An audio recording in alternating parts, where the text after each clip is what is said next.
Play natin, ha? I-forward na natin dito sa may... National Police conducting tunneling operations in a school. This is unprecedented in the history of the Philippine Republic. Maybe you are thinking that there are hidden treasures there. Legally, you could not find any legal justification for what you are doing because our laws, Article 438 of the Civil Code, it states.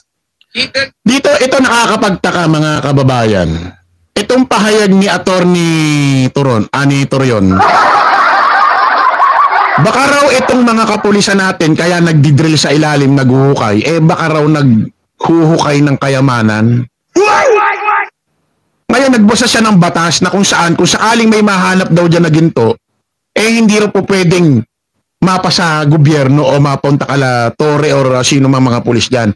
Kasi ayon daw sa batas, kung saan makikita ang ginto na nasa private property, hindi po pwedeng makuha.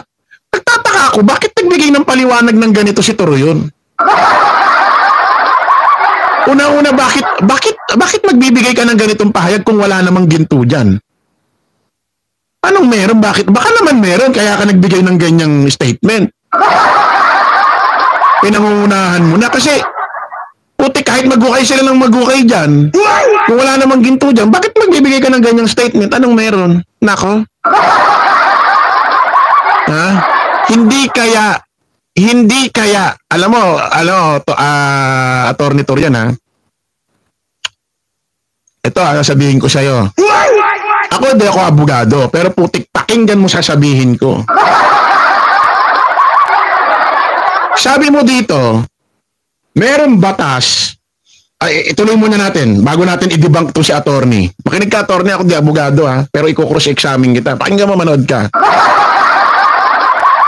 Belongs to the owner of the land, building, or other property on which it is found. So if there are indeed hidden treasure there, then who will own it? JMC.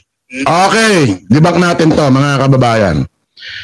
Ito, una sa lahat, hindi ko alam bakit nagbigay siya ng pahayag na ganito. Na kung meron daw gintong makikita dyan sa ilalim, hindi raw po pwedeng mapunta sa gobyerno, hindi raw pwede. Kasi private property yan. Tama. Walang pagtatalo dyan. Private property yan. Pero, paano nahanap ang ginto? Anong senaryo? Paano senaryo? Paano nahanap? Bigyan ng explanation. Halimbawa, itong lupang kinatitirikan ng bahay namin is 100 square meter. 100 square meter. Ngayon, yung tinutungtungan ng bahay namin is 50 square meter.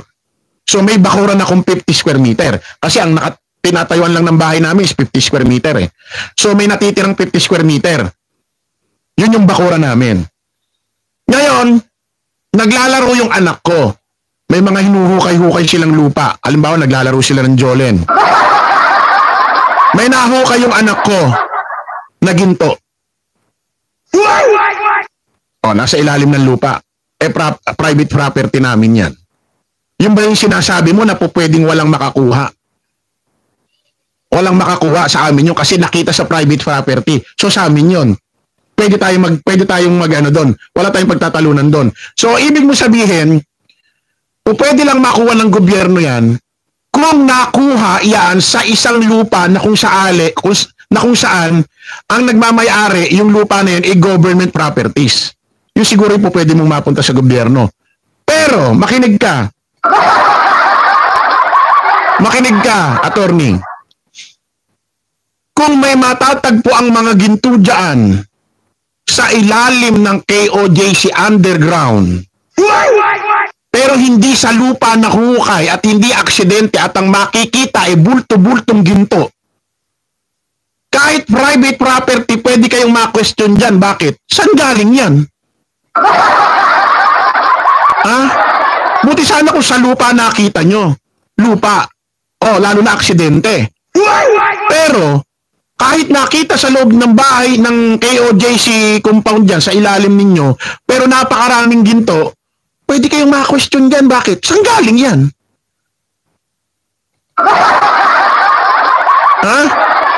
Saan galing yan? Bakit ang dami? Kaya hindi lahat ng batas na binabasa mo, tumutugma sa lahat ng senaryo. Hindi mo alam yan, abogado ka. Ha? Di sana kung lahat ng katwiran ng abogado tama, di sana wala nang natatalong kaso. Ha?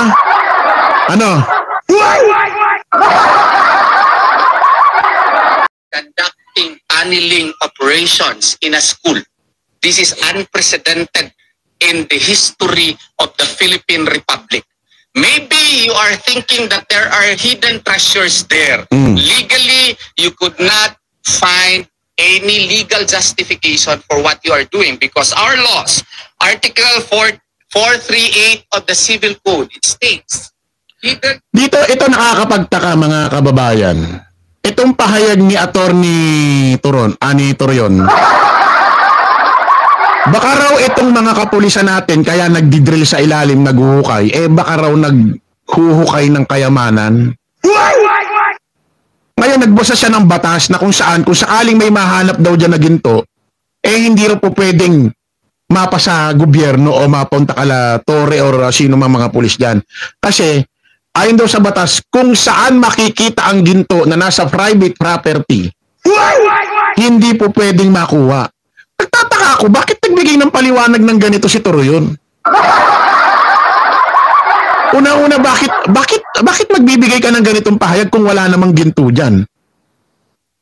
Anong meron? Bakit? Baka naman meron, kaya ka nagbigay ng ganyang statement.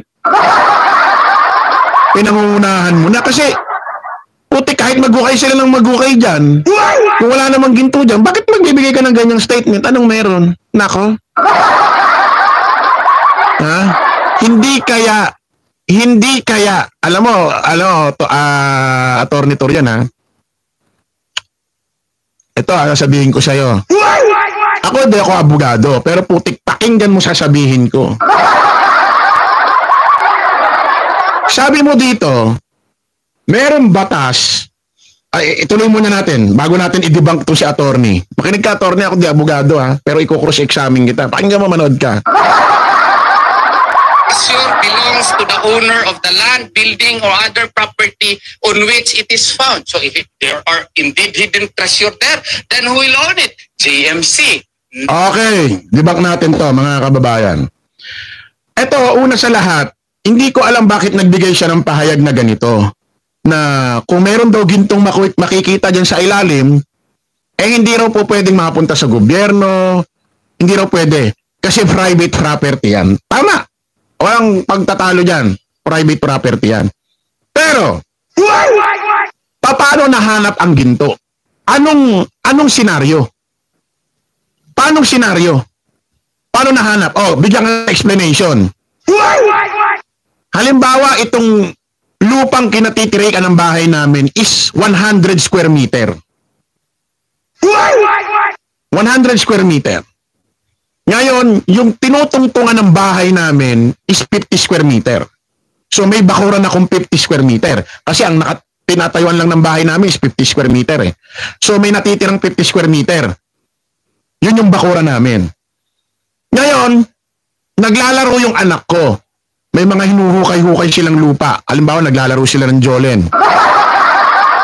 May nahukay yung anak ko na ginto. Nasa ilalim ng lupa. Private property namin yan. Yung ba yung sinasabi mo na po pwedeng walang makakuha? Walang makakuha sa amin yun kasi nakita sa private property. So sa amin yun. Pwede tayong mag-ano doon. Wala tayong pagtatalunan doon. So ibig mo sabihin, pwede lang makuha ng gobyerno yan kung nakuha yan sa isang lupa na kung saan ang nagmamayari yung lupa na yan government properties. Yung siguro po pwede mong mapunta sa gobyerno. Pero, makinig ka. Makinig ka, attorney. Kung may matatagpo ang mga ginto dyan sa ilalim ng KOJC underground, pero hindi sa lupa nahukay at hindi aksidente at ang makikita ay bulto-bultong ginto, kahit private property, pwede kayong ma-question dyan. Bakit? Saan galing yan? Ha? Buti sana kung sa lupa nakita nyo. Lupa. Oh, lalo na aksidente. Pero, kahit nakita sa loob ng bahay ng KOJC compound dyan, sa ilalim ninyo, pero napakaraming ginto, pwede kayong ma-question dyan. Bakit? Saan galing yan? Ha? Saan galing yan? Bakit ang dami?